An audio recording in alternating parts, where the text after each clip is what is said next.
হয় এইবাৰ অন্য সম্প্ৰদায়ে পতা বিহু চাবলৈ গৈ এঘৰীয়া হ'ব লগা হৈছে প্ৰায় 25টা পৰিয়াল। এক লজ্জানত ঘটনা সংঘটিত হৈছে চিপাঝাৰৰ বামুণঝাৰ অঞ্চলত। এই বামুণঝাৰতে বিহু চাবলৈ গৈছিল ইয়াৰে এটা সম্প্ৰদায়ৰ লোক আৰু এই বিহু চাবলৈ যোৱাৰ অপৰাধত এতিয়া তেওঁলোকে শাস্তি ভুগিব লগা হৈছে। নিজৰ সম্প্ৰদায়টোৰ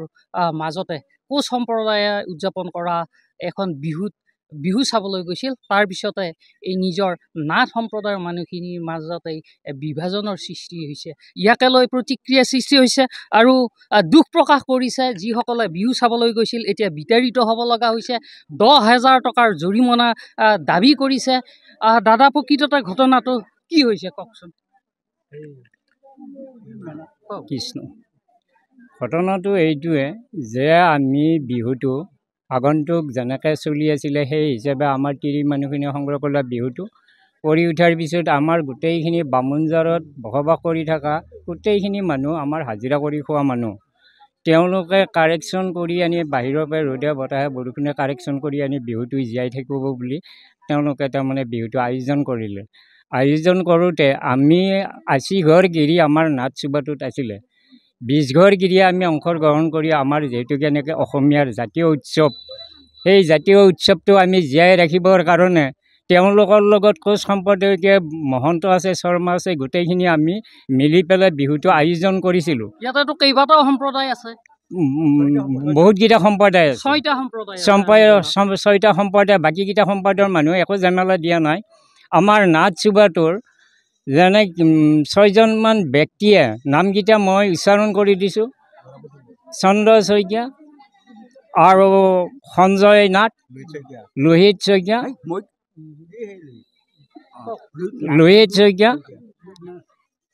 আৰু লক্ষ্যধৰ শইকীয়া, এইকেইজন ব্যক্তিয়ে আৰু ধ্ৰুৱ তালুকদাৰ। কি কৈছে তেওঁলোকে কৈছে কি বিহুটোত যদি তোমালোকে অংশগ্ৰহণ কৰিছা তেতিয়াহ'লে 10,000 টকা জৰিমনা ভৰিব লাগিব। তেতিয়া আমি সেইখিনিক অমান্য কৰি যিহেতুকে নেকি আমাৰ অসমীয়াৰ জাতীয় উৎসৱ, আমি সেইবিলাক আহ্বান কৰি আমি এওঁলোকৰ লগত জড়িত থাকি আমি বিহুটোত লিপ্ত হ'লোঁ।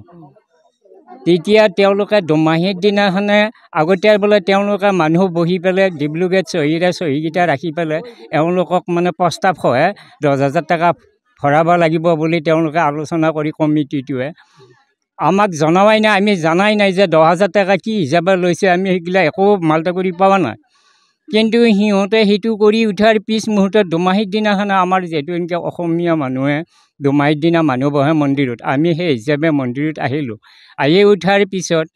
তেওঁলোকে আমি ভাবিছোঁ আজি সভাপতি ছেক্ৰেটাৰী গোটেইবিলাক বিষয়া মানুহবিলাক থাকিব, আমি কি দোষ লগাইছোঁ তেওঁলোকে সেইটোৱে আমাক মষিমূৰ কৰক এইটো বুলি গোটেইখিনি মানুহে আমাক এৰি থোৱা মানুহখিনিও গোট লাগিলোঁ। লাগি উঠাৰ পিছত তেওঁলোকে পুথি পাঠ পঢ়িলে, কিন্তু যিকেইজনে আমাক এৰিব মানে বিচাৰি আছিল সেইকেইজন একজন ব্যক্তিও নাই। পিছ মুহূৰ্তত আমি বহি থাকি পুথি পাঠ খামেৰি সেৱা সন্মান কৰি উঠাৰ পিছত যি 2-3 ঘৰে ঠকি পাল্লা দিছিলে তেওঁলোকে সেৱা সন্মান কৰিলে। সৰু সৰু বাচ্চা আছে, তেওঁলোকেও ভাবিছে কি মন্দিৰত এখন শৰাই দিছে বা আমিও অলপ গাজি প্ৰসাদ পাম, এনেকুৱা এটা দুখৰ কাহিনী হৈছে। চলিকেইটা কিন্তু ওচৰতে থাকি গ'ল। তেওঁলোকে লাইটকেইটা অফ কৰি দি পেলাই ধৰি ধাৰা চটিয়া খামেৰি পেলাই ধৰি আমি তাতে মন্দিৰতে বহি থাকিলোঁ। তেতিয়া আমি আলোচনা কৰিলোঁ কি এতিয়া আমিও যাব লাগিল, কাৰণ লাইট অফ কৰি দিলা। মানে আপোনালোক মন্দিৰত যোৱাটো তেওঁলোকে বিচৰা নাই আৰু বিচৰা নাই। আমি সেইখিনিয়ে মষিমূৰ কৰিবৰ কাৰণে নিশ্চয় যিটো সময়ত ৰঙালী বিহু অথবা বিহুক অসমৰ জাতীয় জীৱনৰ আয়ুস ৰেখা হিচাপে গণ্য কৰা হৈছে, বিভিন্ন জাতি জনগোষ্ঠী ভাষা ধৰ্মীয় লোকৰ এক সমন্বয়ৰ হেতু হিচাপে বিহুক গণ্য কৰা হৈছে, সেই সময়তে বিহুক লৈ এনে দুখজনক ঘটনা সংঘটিত হৈছে। আৰু এগৰাকী ব্যক্তি আছে, কি কাৰণে এনেকুৱা ঘটনা ঘটিবলৈ পালা আপুনি কিবা অনুমান কৰিব পাৰিছে নেকি? কৃষ্ণ, নমস্কাৰ। চৌধৰ সাংবাদিক বন্ধু, ঘটনা হ'ল কি মই প্ৰায় বামুণঝাৰত নাথাকোঁৱেই দিনৰ ভাগত দেই। মই ঘটনা আগতে হৈছিলে এনে শংকৰ উৎসৱত আমাৰ এটা সামান্য ঘটনা ঘটি গৈছে। শংকৰ উৎসৱত যোৱাবেলি শংকৰ উৎসৱত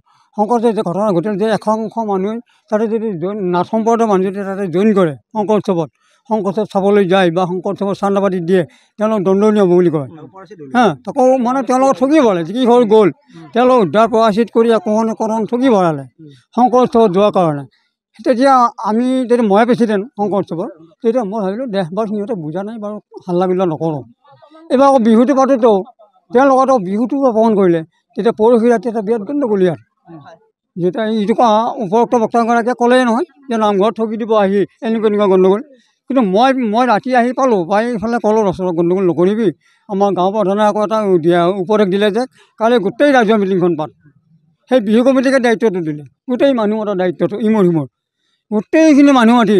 কালি ৰাজ্য মিটিং ইয়াতে অনুষ্ঠিত হ'ল কিন্তু তেওঁলোকৰ এজনো নাহিল এই যিজন নাটফাইডৰ যিটো মানে তেওঁলোক এজনো নাহিল নোহোৱাৰ কাৰণে সভাপতিত্ব সেই কালিৰ মিটিংখনত আকৌ ৰাজ্য মিটিংখনৰ সভাপতিত্ব ময়ে কৰিছিলোঁ মই এটা কথাই কৈছোঁ মন্তব্যত এটা কাম কৰক আপোনালোকে বৰ হল্লা গিল্লা কৰিব নালাগে গাঁৱৰে মানুহ আমাৰ দাদা ভাই ককাই গতিকে আকৌ আমি টাইম এটা চাওঁ সময় এটা চাওঁ তেওঁলোকক মাতোঁ তেওঁলোক সেইদিনাও যদি নাহে মিটিঙত তেতিয়া তেওঁলোকৰ বিহিত ব্যৱস্থা ৰাইজে কৰিব কোনে নকৰিব ৰাইজে কৰিব কি ব্যৱস্থা কৰে গতিকে কালি তেনেকৈ অনুষ্ঠিত আকৌ মিটিংখন আমাৰ শেষ হ'ল তেওঁলোক অনুপস্থিত যেতিয়া নাহিলে কোনো নাহিলে এজনো নাহিল এনেকুৱা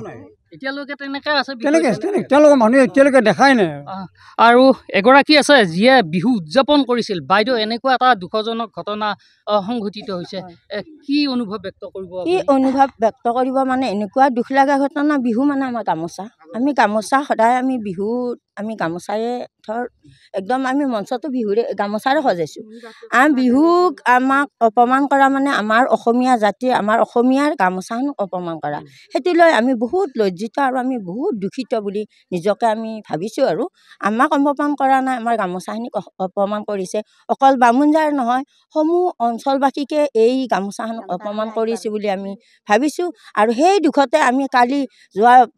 আবেলি মানে এখন মিটিং দিছিলোঁ সেই মিটিংখনত আমাৰ কিবা ভুল হৈছে বুলি আমি সকলো ৰাইজৰ ঘৰে ঘৰে এনেকুৱা ৰ'দত গৈছোঁ আমি নিজকে বিচাৰি নাপাওঁ ইমানখিনি মানুহ তিনিশ কিবা ঘৰ মানুহ আমি প্ৰত্যেকৰ ঘৰত মাতি থৈ আছোঁ কিন্তু তেওঁলোকৰ কোনোবা একজনকৰ মিটিং কিহৰ বোলো আমি সমূহ আঞ্চলিকে দিছোঁ তেওঁলোকে লগে আমাৰ আঞ্চলিক নাই আৰু কোনোবা এজনে কৈছে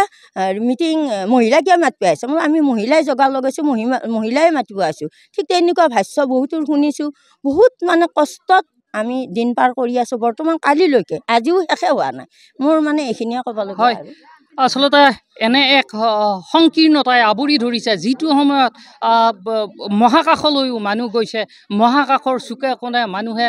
নতুনত্বৰ সন্ধান কৰিছে তেনে সময়তে এক সংকীৰ্ণতামূলক এনে দুখজনক ঘটনা ঘটা পৰিলক্ষিত হৈছে